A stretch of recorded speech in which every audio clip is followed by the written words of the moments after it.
Bismillahirrahmanirrahim. Rasulullah Shallallahu Alaihi Wasallam bersabda, "Shadaqatus sir tutfi'u ghadabar Rabb." Sedekah yang dilakukan secara diam-diam akan memadamkan kemarahan Allah Subhanahu wa Ta'ala. Sedekah yang dilakukan secara diam-diam ini pernah ada inspirasi yang luar biasa, yaitu yang dilakukan oleh Abbas bin Abdul Muthalib, paman Nabi Shallallahu Alaihi Wasallam.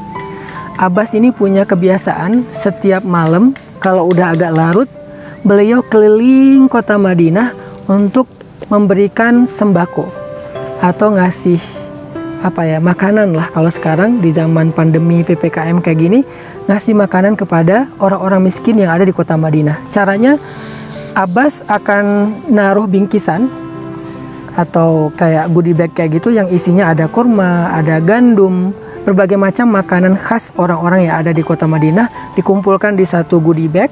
Kemudian tas itu digantung di pintu rumah orang miskin setiap malam.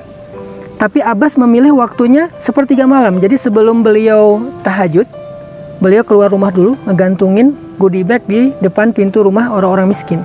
Udah gitu pulang ke rumah baru melaksanakan sholat tahajud. Dan ketika Abbas menggantungkan goodie bag itu di depan pintu rumah orang miskin, Abbas selalu memakai kayak masker gitu, biar nggak ketahuan siapa orangnya.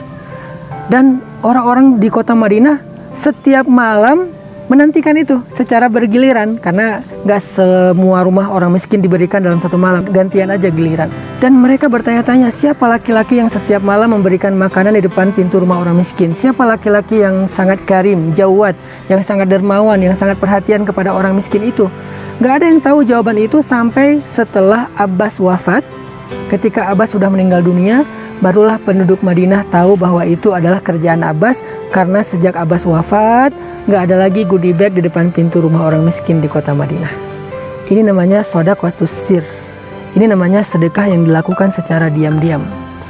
Kalau kita harus memilih, kayaknya untuk orang yang tingkat ikhlasnya udah tinggi, maka memilih sedekah yang diam-diam, bahkan nggak diketahui oleh orang terdekat sekalipun, itu lebih keren, lebih istimewa daripada sedekah yang diketahui orang banyak. Walaupun sedekah yang diketahui orang banyak juga ada kebaikannya, misalnya menjadi syiar, jadi inspirasi kalau bahasa kita, sehingga diikuti oleh orang lain. Tetapi jangan semua sedekah kita itu harus diposting. Jangan semua sedekah kita itu berharap viral di bumi. Harus ada sedekah kita yang kita lakukan dan viral di langit. Gimana cara biar viral di langit? Harus secara rahasia. Saking rahasianya, orang terdekat aja nggak tahu. Makin sir, makin rahasia, makin trending di langit. Makin rahasia, makin di like sama Allah. Makin rahasia, makin dibicarakan di langit. Dibicarakan di antara penduduk surga dan para malaikat, viral. Sekarang tinggal kita pilih.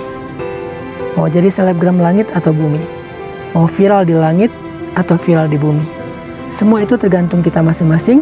Yang paling penting adalah dengan sedekah yang kita lakukan diam-diam itu, Allah nggak jadi marah sama kita. Allah berhak marah karena dosa-dosa kita. Hari ini Allah bisa aja marah pada kita. Tiba-tiba kita dibutakan, dibikin tuli, dibikin bisu, kita kecelakaan, kita kena musibah. Banyak cara kalau Allah pengen menghukum kita karena dosa-dosa kita. Allah berhak untuk itu karena dosa kita sangat banyak. Dosa di masa lalu, dosa di masa sekarang, dosa besar, dosa kecil yang menumpuk sampai lebih besar daripada dosa besar itu sendiri. Terus gimana biar Allah nggak marah sama kita? Shadaqatus sir tutfi'u ghadabar Rabb. Sedekah diam-diam memadamkan kemarahan Allah Subhanahu wa Ta'ala. Barakallahu fikum.